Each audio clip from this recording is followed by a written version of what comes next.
எண்ணி துணிக கர்மம் துணிந்த பின் எண்ணுவோம் என்பது இழுக்கு.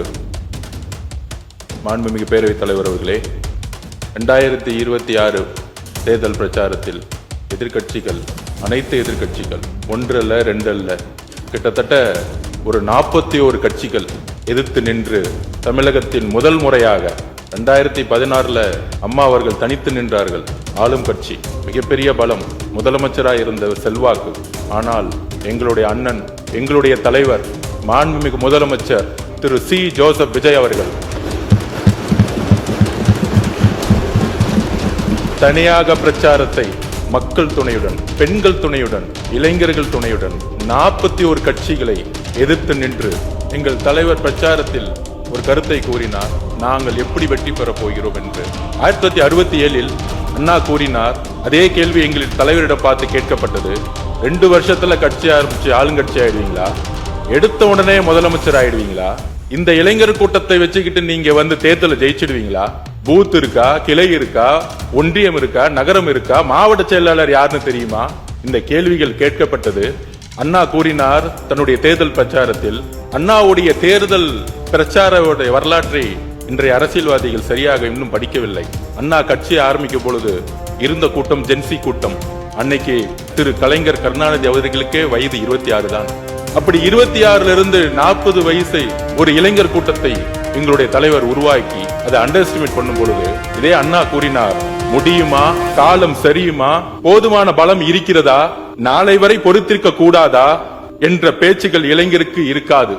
அண்ணா சொல்லிய வார்த்தை, இளைஞர்களுக்கு எப்பொழுதும் வேகம் அதிகம், விவேகமும் அதிகம். அப்படி 2026 1967 வெற்றி, அதற்கு பின்பு 1977 ஏற்பட்ட இன்னொரு புரட்சி, அதற்கு பிறகு 2026 தேர்தல் வெற்றி என்பது ஒரு சாதாரண வெற்றி கிடையாது. முதலில் பேசும்போது எதிர்கட்சி துணைத் தலைவர் சொல்லினார், நீங்கள் 108 தான் அப்படின்னு பேசினாரு. அந்த 108 எப்படி உருவாக்கப்பட்டது? 41 கட்சிகள் எதிர்த்து நின்று எதிர்கட்சி தலைவர் தன்னுடைய மேடைகளில் கூறினார், அங்க இருக்கிறவங்க எம்எல்ஏன்னா யாருன்னு தெரியாது, அமைச்சர்னா யாருன்னு தெரியாது. இதுதான் அண்ணா கனவு கண்ட ஒரு புரட்சி.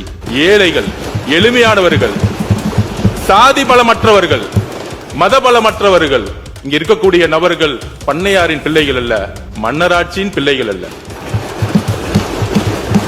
எங்கள் பெயர் உங்களுக்கு தெரியாமல் இருக்கலாம், எங்களுடைய சாதி உங்களுக்கு தெரியாமல் இருக்கலாம், எங்களுடைய மதம் உங்களுக்கு தெரியாமல் இருக்கலாம்.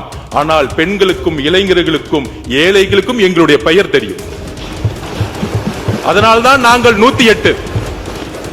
அதனால்தான் 10 நாளில் நீங்கள் உருவாக்கிய 10 வருஷ கூட்டணி 10 நாளில் எங்களுடைய தலைவரை நோக்கி ஒரு ஜனநாயகத்தை உருவாக்கியது, இந்த ஆட்சியை உருவாக்கியது.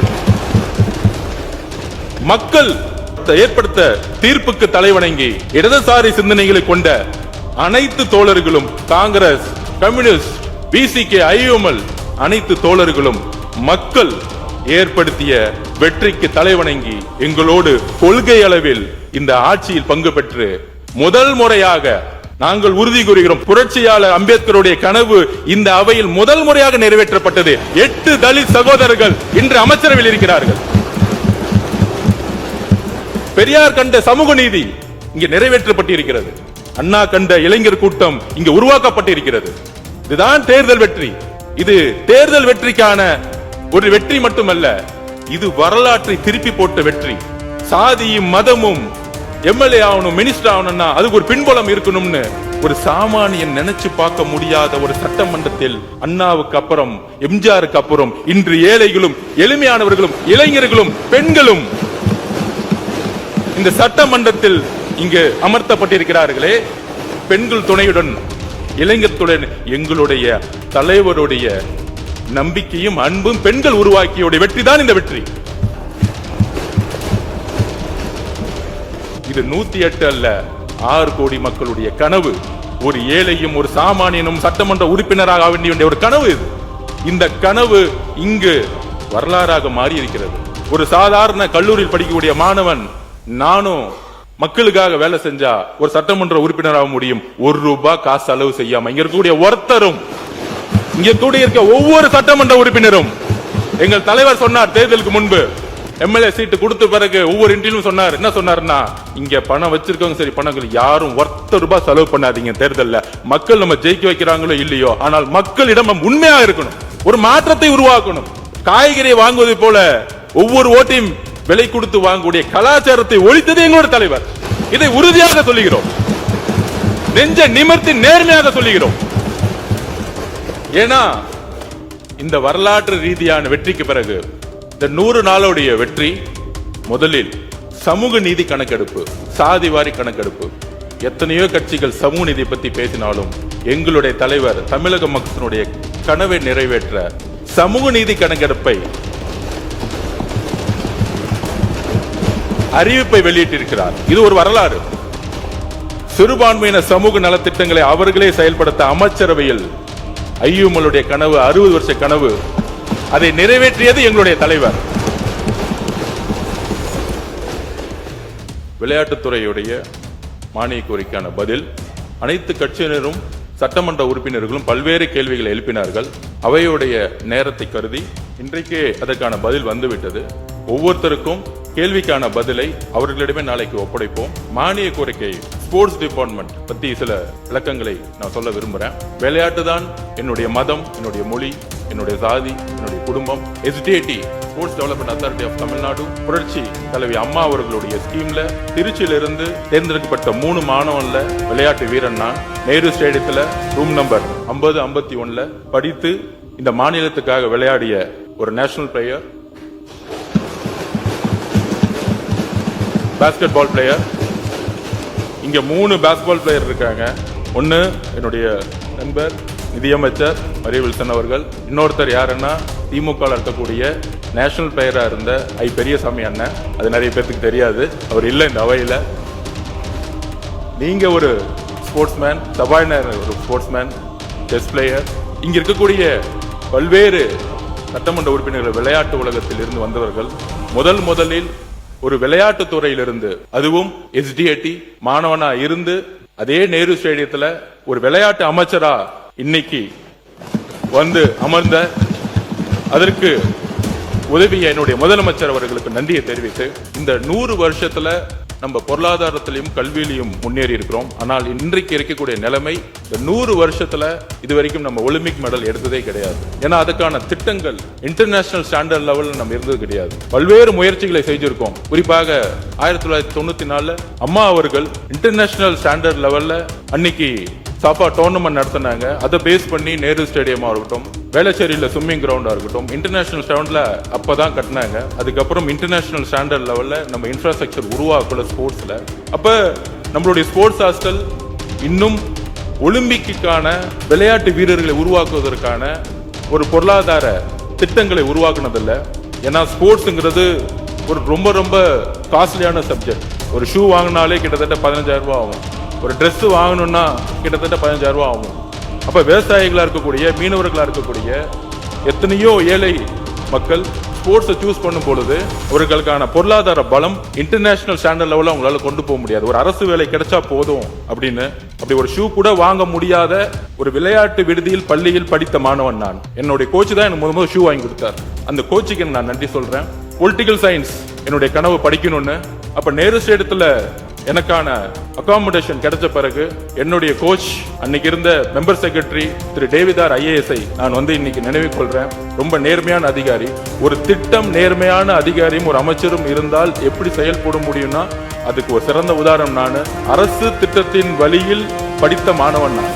அப்படி நேரு ஸ்டேடியத்தில் இருக்கும் பொழுது மெட்ராஸ் கிறிஸ்டியன் காலேஜில் பொலிட்டிக்கல் சயின்ஸ் எனக்கு ஸ்காலர்ஷிப் கிடைச்சிச்சு. அங்குதான் என்னுடைய அரசியலுக்கான அறிவை வளர்த்த இடம். அங்க இருந்த ப்ரொஃபசர் அலெக்சாண்டர் மந்தரமுனி அவர்களுக்கு நான் நன்றி சொல்றேன். என்னை உருவாக்கியது என்னுடைய ப்ரொஃபசர். அப்ப நமக்கான விஷன் என்ன அப்படின்னா 8 to 18 அப்படிங்கிற ஒரு திட்டத்தை கொண்டு வர போறோம். அதாவது 8 வயசுலயே கிட்டத்தட்ட தமிழ்நாடு முழுவதும் ஆயிரக்கணக்கான ஸ்கூல்ஸ் இருக்கு, பிரைவேட் ஸ்கூல்ஸ் இருக்கு. 1 கோடிக்கு மேற்பட்ட மாணவர்கள் படிச்சுட்டு இருக்காங்க, மாணவிகள் படிச்சுட்டு இருக்காங்க. அதுல என்ன ஒரு விஷயம்னா 6000 பிசிக்கல் டீச்சர்ஸ் இருக்காங்க பிரைவேட் அண்ட் பப்ளிக் ஸ்கூல்ல. ஒரு மேக்ஸ் டீச்சர், ஒரு சயின்ஸ் டீச்சர், இவங்களுக்கெல்லாம் ஒரு டார்கெட் வைப்பாங்க, ரொம்ப ஸ்ட்ரிக்டா இருப்பாங்க.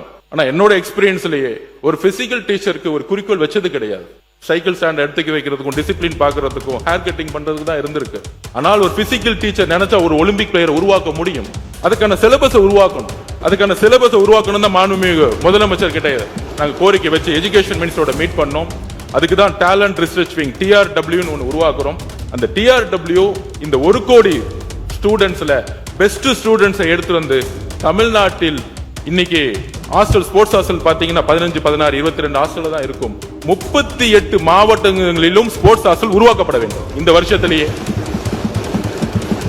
ஆண்கள் மட்டுமல்ல, ஆண்களும் பெண்களும் சேர்ந்து சமத்துவமாக 38 ஸ்போர்ட்ஸ் ஹாஸ்டலும் உருவாக்க வேண்டும். இது மாண்புமிகு முதலமைச்சர் அவர்களும் எஜுகேஷன் மினிஸ்டரும் முழு ஒத்துழைப்பும் ஆல்ரெடி கொடுத்துட்டாங்க. அப்ப இந்த ஸ்போர்ட்ஸ் ஹாஸ்டல் உருவாக்கின பிறகு ஸ்போர்ட்ஸ் ஹாஸ்டலுடைய பணி 8 வயசுல இருந்து அந்த குழந்தையை உருவாக்கணும். நம்மளோட எஜுகேஷன் சிஸ்டம், நான் ஸ்போர்ட்ஸ் ஹாஸ்டல் வளர்ந்த மாணவனால சொல்றேன், காலையில 5:30 மணிலிருந்து 8:30 மணி வரைக்கும் நாங்க கிரவுண்ட்ல இருக்கணும். கடுமையான பயிற்சி இருக்கும். அந்த கடுமையான பயிற்சி முடிஞ்ச பிறகு 9:30 மணிக்கே ஸ்கூல் போகணும். 9:30 மணிக்கே ஸ்கூல் போனோடனே தூக்கம் மட்டும்தான் வரும். அப்ப ஸ்பெஷல் எஜுகேஷன் கோர்ஸ் ஸ்போர்ட்ஸ்மேன்ஸ்க்காக உருவாக்கப்படணும். இது மற்ற மாநிலங்கள் இருக்கு. அமெரிக்காலயோ சிங்கப்பூர்லயோ பாத்தீங்கன்னா ஸ்பெஷல் எஜுகேஷன் சிஸ்டம் இருக்கும். அப்ப ஒரு நல்லா படிக்கிற மாணவன் போய் 3 மணி நேரம் ஓட வச்சு திருப்பி ஸ்கூல்ல உட்கார வச்சீங்கன்னா ஆட்டோமேட்டிக்கா அவங்க மயக்கம் தான் வரும். அப்ப நம்மளுடைய ஸ்பெஷல் எஜுகேஷன் சிஸ்டத்தை கொண்டு வரணும்னு மாண்புமிகு எஜுகேஷன் மினிஸ்டர் கிட்ட நாங்க சொல்லியிருக்கோம். ஹையர் எஜுகேஷன் மினிஸ்டர் சொல்லியிருக்கோம். அப்ப அந்த ஸ்கூல்ல இருந்து போன பிறகு அடுத்த காலேஜ் போகும்போது இங்க ஒலிம்பிக் அகாடமிஸ் வந்து இன்டர்நேஷனல் ஸ்டாண்டர்ட் லெவல்ல கிடையாது. நம்ம திட்டங்கள் கொடுத்திருக்கோம், பணம் கொடுத்திருக்கோம், செலவு பண்ணிருக்கோம். ஆனால் 36 கேம் ஒலிம்பிக்ஸ்ல 36ல இருந்து கிட்டத்தட்ட அதிகமான கேம்ஸ் இருக்கும். நம்ம 36ல இருந்து 40 கேம் தமிழ்நாட்டில் வந்து போக்கஸ் பண்ணிட்டு இருக்கோம். ஆனா 36ல இருந்து 40 கேம் போக்கஸ் பண்ணக்கூடிய ஒரு ஒலிம்பிக் சென்டர்ஸ் கிடையாது. குஜராத் போனேன், டெல்லி போனேன், அங்க பாத்தீங்கன்னா 36ல இருந்து 40 கேம் ஒரே இடத்துல ஹாஸ்டல், ஒரே இடத்துல ஏசி அகாமடேஷனோட ஒரு ஹாஸ்டல் இருக்கும். மாண்புமிகு மையநாதன் சார் சொன்னார், ஸ்போர்ட்ஸ் மினிஸ்டர் இருக்கும்போதே நான் நிறைய கோரிக்கைகள் கொடுத்திருக்கேன். நான் ரூம் நம்பர் 50, 51க்கு நான் போன வாரம் போனேன். என்னுடைய ரூம், நான் தங்கி இருந்த ரூம், அதே ஃபேன், அதே இரும்பு கட்டல், அதே டாய்லெட். இதுதான் இன்றைய யதார்த்தம். அதே ஸ்போர்ட்ஸ் ஹாஸ்டல் நான் போயிட்டு வந்தேன், அதே ரூம் தான். இது யார் மீது தவறு கிடையாது. என்ன செய்யணும் நம்ம அடுத்து சொல்ல வரோம். அப்ப நம்ம ஸ்போர்ட்ஸ் ஹாஸ்டலை அடுத்த உலக தரத்துக்கு உயர்த்தணும். குஜராத்தோ டெல்லி போகும்பொழுது ஒரு 4 ஸ்டார் கேட்டகரியில இருக்கும் அந்த ரூம். அப்ப டெக்னாலஜி இருக்கும். அந்த ஸ்டேடியமே ஒரு இன்டர்நேஷனல் ஸ்டாண்டர்ட்ல இருக்கும். அப்ப ஒலிம்பிக்ஸ் அகாடமிஸை உருவாக்கக்கூடிய இடத்துல இருக்கும். என்னுடைய அறிவிப்புல இருக்கு. அந்த ஒலிம்பிக்ஸ் அகாடமியை உருவாக்கின பிறகு அங்கிருந்து இன்டர்நேஷனல் ஒலிம்பிக் சென்டர்ஸ் உருவாக்கணும். இங்க இருந்து இன்டர்நேஷனல் பிளேயர்ஸா இருக்கவங்களுக்கு 30 லட்சம் 20 லட்சம் கொடுக்கிறோம். அதாவது ஒரு ஸ்போர்ட்ஸ்ல ஒன்னு சொல்லுவோம், வெற்றி பிறகு மெடல் கொடுக்கும் பொழுது காசு கொடுக்கிறது பெரிய விஷயம் அல்ல, அவங்களை அங்கீகரிக்கிறது பெரிய விஷயம் இல்ல. 8 வயசுல இருந்தே அவங்களுடைய அனைத்து வழிகளிலும் இந்த அரசு பங்கெடுத்துக்கணும். இந்த அரசு பங்கெடுத்துக்கணும். ஒரு விவசாயி, ஒரு மீனவன், நான் ஷூ வாங்குறது கூட காசு இல்லாம தான் வளர்ந்தேன். எனக்கான அந்த வழி தெரியும். விளையாடும் போது ஸ்போர்ட்ஸ் ஹாஸ்டல் போனா 3 வேளை நல்ல சாப்பாடு கிடைக்கும் அப்படின்னு சொல்லிட்டு தான் அங்க ஸ்போர்ட்ஸ் ஹாஸ்டல் போனோம். திருச்சியில படிக்கும் போது காலையில பழைய சோறு வச்சுட்டு தான் விளையாண்டு இருக்கோம். சோ இந்த வழிகள் ஸ்போர்ட்ஸ்மேனுக்கு இருக்கு. இன்னும் ஒலிம்பிக் பிளேயர் போகும்போது ஷூ வாங்க கூட காசு இல்லைன்னு சொல்லக்கூடிய அவல நிலை தான் இன்னைக்கும் இருக்கு. இதையெல்லாம் தொலை தெரிய வேண்டும். இதுக்கப்புறம் இந்த இன்டர்நேஷனல் ஸ்டாண்டர்ட் லெவல்ல ஒலிம்பிக்ஸ் ஒரு இன்ஃப்ராஸ்ட்ரக்சர் உருவாக்கும் பொழுது இப்ப இங்க இருக்கக்கூடிய ஃபென்சிங்ல இருக்கக்கூடிய பிளேயர்ஸ் எல்லாம் யூரோப்ல போய் பிராக்டிஸ் பண்ணிட்டு இருக்காங்க. ஏன்னா நமக்கு இன்ஃப்ராஸ்ட்ரக்சர் கிடையாது. ஸ்போர்ட்ஸ்ங்கிறது சயின்ஸ் அண்ட் டெக்னாலஜி. இங்க இருக்க கோச்சஸ் ஃபாரின்ல போய் இன்னும் படிக்கல. அதுக்கான கல்வி இங்க இல்ல. அதுக்கான ஸ்போர்ட்ஸ் இன்ஸ்டிடியூட் அப்டேட்ஸ் இல்ல. அப்ப ஒலிம்பிக் மெடல் எப்படி எடுக்க முடியும்? சோ ஒடிசால நம்மளுடைய மதுரையில் இருந்த பாண்டியன் அவர்கள் ஸ்போர்ட்ஸுக்கு தனி கொள்கையை உருவாக்குனார். இன்டர்நேஷனல் லெவல்ல ஸ்டேடியத்தை உருவாக்குனாங்க. எந்த விதமான வித்தின் 3 வருஷத்துல உருவாக்குனாங்க. அதனாலதான் ஹாக்கி பாத்தீங்கன்னா இன்டர்நேஷனல் லெவல்ல நம்பர் 1 வந்துச்சு. ஹாக்கி வெற்றிக்கு முக்கியமான காரணம் ஒடிசா கவர்மெண்ட். ஒடிசா தான் 6 வருஷம் இருந்து இன்வெஸ்ட் பண்ணாங்க. அந்த ஹாக்கி டீமுக்கு 200 கோடி ரூபாய் 300 கோடி ரூபாய் இன்வெஸ்ட் பண்ணாங்க. அப்படி இன்வெஸ்ட் பண்ணும் பொழுது மலைவாழ் மக்கள் இருந்து வந்த பெண்களும் சரி ஆண்களும் சரி மிகப்பெரிய வெற்றி இந்தியாவுக்கு உருவாக்கி கொடுத்தாங்க. இங்கேயும் இருக்காங்க. கள்ளக்குறிச்சியில், திருவண்ணாமலையில், விழுப்புரத்துல, நாகப்பட்டினம், திருநெல்வேலி, தஞ்சாவூர், ஒவ்வொரு மாவட்டத்திலையும் விளையாட்டு வீரர்கள் எல்லா விதத்திலையும் உடல்லையும் சரி மன அளவிலும் சரி வலிமையானவங்களா இருக்காங்க. ஒரு ஸ்விம்மிங் அகாடமிய நாகப்பட்டினத்திலையும் தூத்துக்குடியும் உருவாக்கினா நம்மளால் நம்பர் 1 ஒலிம்பிக்ல மெடல் எடுக்க முடியும். ஒரு மீனவருடைய மாணவனும் மாணவியும் 3 வயசுல அவங்க அப்பா தூக்கி கடல் தூக்கி போட்டுருவாங்க. ஆனா நமக்கான ஸ்விம்மிங் அகாடமி தூத்துக்குடியில இல்ல, நாகப்பட்டினத்திலும் இல்ல, வேற ஊர்ல இருக்கு. அப்ப எங்க இயற்கையாக ஒரு விளையாட்டு வீரன் வீராங்கனை உருவாக்க முடியும்னா இயற்கையாவே ஒவ்வொரு இடத்தை உருவாக்கி இருக்காங்க. அப்படி இருக்கும் பொழுது நமக்கான திட்டங்கள் என்னுடைய அறிவிப்புல இருக்கு. மாண்பு முதலமைச்சர் வழிகாட்டுதல்ல உறுதியாக இன்னையிலிருந்து 10 வருஷம் எல்லா சட்டமன்ற உறுப்பினர்களும் சேர்ந்து ஒலிம்பிக்ஸ்க்கான கனவை உருவாக்கணும். முக்கியமா ஸ்கூல் எஜுகேஷன். நம்ம மாண்புமிகு கல்விக்கல்வித்துறை சொல்லுவேன், டோட்டல் எக்ஸாம் வைக்கிறீங்க, ஆஃபல் எக்ஸாம் வைக்கிறீங்க, ரிவிஷன் டெஸ்ட் வைக்கிறீங்க. இன்னைக்கு மிகப்பெரிய பிரச்சனை ட்ரக்ஸ். எல்லாரும் சொல்றாங்க அந்த ட்ரக்ஸ் பிரச்சனால தான் பாலியல் பலாத்காரம் உருவாகுது. மனிதன் தன்னிலை இழக்கிறாங்க. லிக்கர் கல்ச்சர் அதனால அதிகமாகுது. ஏன்னா நம்மளுடைய கல்வி அமைப்பு கிட்டத்தட்ட நம்ம இந்நேரம் இங்க உட்காந்துருக்கோம், காலையில 9 மணில இருந்து 5 மணி வரைக்கும் நம்மளால உட்கார முடியல. இதே மாதிரிதான் நம்மளுடைய குழந்தைகள் காலையில 9:30 மணில இருந்து 4 மணி 5 மணி உட்காந்துட்டே இருக்காங்க ஒரு ரூம்ல. நமக்கு இங்க ஒரு நாள் உட்காரும்போது நமக்கான வழி இருக்கே, இதுதான் நம்ம குழந்தைங்களுக்கான ப்ராப்ளமும். அப்ப அவங்களுக்கு ஒரு நாளைக்கு 1 மணி நேரம் விளையாடக்கூடிய சுதந்திரத்தை கொடுக்கணும். அதுக்கான கல்வி அமைப்பை உருவாக்கணும். இதுதான் யூரோப் எஜுகேஷன்லயும் சிங்கப்பூர்லயும் அமெரிக்காலையும் கொடுத்திருக்காங்க. அதனாலதான் அங்க பாத்தீங்கன்னா ஒலிம்பிக்ல நம்பர் 1 வராங்க, யூரோப் நம்பர் 1 வராங்க ஃபுட்பால்ல. இதே பொருளாதாரம் இங்க இருக்கு. உசைன் போல்ட் 9.59 செகண்ட்ஸ் 1000 கோடி சம்பாதிக்கிறார். அந்த வலிமை விளையாட்டுத்துறையில இருக்கு. ஆனா நமக்கான குறிக்கோள் இன்னும் வைக்கல. அப்ப எஜுகேஷன் டிபார்ட்மெண்ட்ல மாண்பு முதலமைச்சர் கிட்ட நாங்க ரிக்வெஸ்ட் வச்சிருக்கோம், எஜுகேஷன் மினிஸ்டர் சொல்றோம், 1 மணி நேரம் குறைஞ்சபட்சம் விளையாட்டு ஒவ்வொரு கிளாஸ்லயும் 10 நிமிஷம் கம்மி பண்ணிக்குவாங்க. தன்னுடைய ஒவ்வொரு ஸ்டூடெண்டும் தன்னுடைய உடலையும் தன்னுடைய மனதையும் தயார்படுத்துறதுக்கு குழந்தைகள் ஒரு டீம் கேம் இல்ல, அதனால போன்ல இருக்காங்க. நம்ம ஸ்கூல்ல கத்து கொடுக்கணும், ஒரு உடல் எப்படி பாத்துக்கணும், ஒரு பெண்ணுக்கு உன் உடல் எப்படி பாத்துக்கணும், 10 பேர் கூட சேர்ந்து விளையாடு, ஓடு. ஆண் மட்டும்தான் உடல் வலு கிடையாது. பாருங்க எங்க கிரவுண்ட்ல ஒரு வெயிட் லிப்டர் பெண்ணை பாத்தீங்கன்னா பயந்துருவீங்க, அவ்வளவு ஸ்ட்ராங்கா இருப்பாங்க. உருவாக்க முடியும், நம்ம நினைச்சா உருவாக்க முடியும், ஒரு பெண்ணை உருவாக்க முடியும். தேனி மாவட்டத்திலிருந்து மித்த சவுத்துல பாத்தீங்கன்னா பெண்கள் இன்னும் வீட்டு விட்டு வெளியே வரல. ஷார்ட்ஸ் போட்டு வந்தா நீ எல்லாம் ஷார்ட்ஸ் போட்டு போறியா அப்படின்னு குழந்தைங்களை கேட்கக்கூடிய சமூகம் இன்னைக்கு இருக்கு. அப்ப சட்டமன்ற உறுப்பினர்கள் எல்லோரும் சேர்ந்து மாதம் ஒரு முறை உங்களுடைய தொகுதியில் ஒரு விளையாட்டு போட்டிகளை தயவு செய்து உருவாக்குங்கள். நீங்கள் பங்கெடுத்துக்குங்கள். நீங்க கடுமையா அதுக்காக நம்ம நிப்போம், ஸ்போர்ட்ஸுக்காக நம்ம நிப்போம். எல்லோரும் சேர்ந்து ஸ்போர்ட்ஸ் உருவாக்குவோம். கூடிய சீக்கிரத்துல IAS IPS MLAக்கள் ஜட்ஜஸ் எல்லாரும் சேர்ந்து ஒரு விளையாட்டு போட்டிகள் முதலமைச்சர் நடத்த சொல்லியிருக்கார். எல்லோரும் சேர்ந்து விளையாடக்கூடிய ஒரு விளையாட்டு போட்டிகளை உருவாக்க சொல்லியிருக்கார். நம்மளாம் அரசியல் ரீதியா நம்ம சண்டை போடலாம், திமுக அதிமுக பிஜேபி கம்யூனிஸ்ட், ஆனால் விளையாட்டுன்னு வரும்போது எல்லோரும் ஒன்றிணைணும். இந்த மாநிலத்துக்காக ஒன்றிணைணும். அண்ணனுக்கு செஸ் கேம் இருக்கு, அண்ணனுக்கு செஸ் கேம். முன்னாள் முதலமைச்சர் புரட்சி தலைவர் எம்ஜிஆர் காலத்தில் MLAக்களுக்கு இடையான அனைத்து விளையாட்டு போட்டிகளை அவர் நடத்தியிருக்கிறார். 3 நாட்கள் தொடர்ந்து நடக்கும். திருப்பி நம்ம எல்லா விளையாட்டுக்கும் நடத்துவார். அப்படிப்பட்ட மாண்பு முதலமைச்சர் கவனத்துக்கு கொண்டு வந்து அந்த போட்டியை கூட உங்களுடைய ஆலோசனை ஏற்று நடத்தலாம். அண்ணனுக்காக செஸ் ப்ரோக்ராமும் இருக்கு. சோ இப்படி ஒரு அரசியல் அப்பாற்பட்டு விளையாட்டுத்துறை எல்லோரும் அரசியலுக்கு அப்பாற்பட்டு உருவாக்க வேண்டும். தமிழ்நாட்டிலிருந்து ஒரு ஒலிம்பிக் மெடலை உருவாக்க வேண்டும். அறிவிப்புகளை உங்களுடைய அனுமதியுடன் தலைப்பு மட்டும் 2036 ஒலிம்பிக் போட்டிகளை இலக்காக கொண்டு 8 முதல் 18 வயதுக்குட்பட்ட விளையாட்டில் திறமையான இளம் மாணவ மாணவரை அடையாளம் கண்டு எதிர்கால ஒலிம்பிக் சாம்பியன்களாக உருவாக்க SDT திறன் கண்டறிதல் பிரிவு SDT talent research wing TRW ரூபாய் 5 கோடி மதிப்பீட்டில் ஏற்படுத்தப்படும். நம்பர் 2, தமிழ்நாட்டில் தற்போது 27 மாவட்டங்களில் மாணவர்களுக்கான 25 விளையாட்டு விடுதிகளும் மாணவியருக்கான 19 விளையாட்டு விடுதிகளும் என மொத்தம் 44 விளையாட்டு விடுதிகள் உள்ளன. அனைத்து மாவட்டங்களிலும் மாணவ மாணவியர்களுக்கான புதிய விளையாட்டு விடுதிகள் ஏற்படுத்தப்படும். மேலும் அனைத்து விளையாட்டு விடுதிகளும் மாற்றுத்திறனாளி விளையாட்டு வீரர் வீராங்கனைகள் தங்கி பயிற்சி பெறுவதற்கு தேவையான சிறப்பு வசதிகள் ஏற்படுத்தப்படும். 38 டிஸ்ட்ரிக்டும் நம்ம விளையாட்டு விடுதிகளை ஓபன் செய்ய போறோம். 3, தமிழ்நாடு விளையாட்டு மேம்பாட்டு ஆணையத்தின் கட்டுப்பாட்டின் கீழ் இயங்கி வரும் அனைத்து விளையாட்டு விடுதிகளும் நவீனமயமாக்கப்பட்டு குளிர்சாதன வசதிகள் ரூபாய் 15 கோடி மதிப்பீட்டில் ஏற்படுத்தப்படும். இந்த 38 ஸ்போர்ட்ஸ் ஹாஸ்டலையும் குளிர்சாதன வசதி AC அனைத்து விளையாட்டு வீரர்களுக்கும் ஏற்படுத்தி கொடுக்கப்படும். ஒலிம்பிக் மற்றும் சர்வதேச விளையாட்டு போட்டிகளில் பதக்கங்கள் வெல்லும் நோக்கில் 10 ஒலிம்பிக் சிறப்பு விளையாட்டு மையங்கள் ஒலிம்பிக் சென்டர் ஆஃப் எக்ஸலன்ஸ் அமைக்கப்படும்.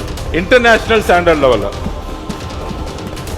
பாரா ஒலிம்பிக் மற்றும் பிற சர்வதேச பாரா போட்டிகளில் பதக்கம் வெல்லும் நோக்கில் சென்னையில் பாரா ஒலிம்பிக் சிறப்பு விளையாட்டு மையம் பாரா ஒலிம்பிக் சென்டர்ஸ் எக்ஸலன்ஸ் அமைக்கப்படும். பாரா ஒலிம்பிக்ஸ்க்காக சிறப்பு ஒலிம்பிக் சென்டர்ஸ் உருவாக்கப்படுங்கிறது பதிவு பண்றோம். அப்புறம் பிளே ஃபார் ஆல் என்ற புதிய திட்டத்தின் கீழ் ஊராட்சி ஒன்றியங்கள் மற்றும் நகராட்சி உள்ளாட்சி அமைப்புகளுக்கு உட்பட்ட விளையாட்டு மைதானங்கள் விளையாட்டு வீரர்கள் மற்றும் பொதுமக்கள் பயன்பெறும் வகையில் மேம்படுத்தப்படும். இதன்படி முதற்கட்டமாக 500 விளையாட்டு மைதானங்கள் அடையாளம் காணப்பட்டு தமிழ்நாடு விளையாட்டு மேம்பாட்டு ஆணையத்துடன் இணைக்கப்பட்டு ரூபாய் 50 கோடி மதிப்பீட்டில் தரம் உயர்த்தப்படும். இது மாண்புமிகு முதலமைச்சர் அவருடைய கனவு திட்டம். எங்கெல்லாம் எந்த டிபார்ட்மெண்ட் இருந்தாலும் சரி, எங்கெல்லாம் வேக்கண்டா லேண்ட் இருக்கோ அங்க இமிடியேட்டா கிளீன் பண்ணி ஃபென்சிங் போட்டு லைட் போட்டு சட்டமன்ற உறுப்பினர்கிட்ட பொசிஷன் ஆர்டர் போட்டு அனைத்து